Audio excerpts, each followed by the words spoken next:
মানে আমাদের এই আলুগুলো মূলত ইন্ডিয়ান আলু, ইন্ডিয়া থেকে এলসি। এটা কি বেরিয়েছে? এটা কত আলু বেরিয়েছে আবার? ওই তো ফুলো কি করো? বাইর করো। না বাইক করতে হবে। বস্তা বাইর করো, বস্তা ভাঙবো।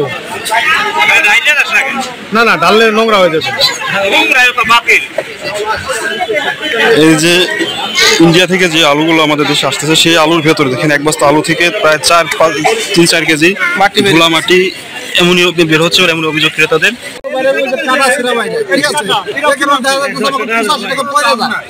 এই যে একটা বস্তা 600 গ্রাম ওজন, ধরে কি 80 টাকার বস্তা হিসেবে আলুর হিসেবে ওজনে ধরে নেই না। তাহলে আমাকে 85 টাকা যায় পড়ে। মাটি বেরিয়েছে কি পরিমাণ? মাটি বেরিয়েছে প্রচুর, তাদের 5-6 কেজি তো বাইরে ভেহিকল দেখতে পারেন। দেখেন কয় কেজির মতো? 5-6 কেজি আছে বস্তায়। বস্তা কত? 100 কেজি? না না, এক বস্তায় দেখা যাইতেছে 50 কেজি 48 কেজি বস্তা। এক বস্তায় 5 কেজি বাইরে, এক বস্তায় 50 কেজি বের হয় মাটি। মাটি এইটা যে ইন্ডিয়ান আলু, সেটা কি জানেন? দেখেন ওই যে 5 লিটার ভরে আরো দেখে। এই যে এগুলো কি বাইরে আমি এগুলো তো আমরা তো এটা সহ কিনে আনছি। এটা যে আপনি 70 টাকা কিনে আনতেছেন বাজার থেকে, 90 টাকা 100 টাকা বিক্রি করতেছেন, এই ক্ষেত্রে কি কারণে আপনি এই 30 টাকা বাড়তি বিক্রি করতেছেন? ধরেন 4-5 কেজি এক বস্তা মাটি বেরিয়ে দিচ্ছি, বুঝছেন?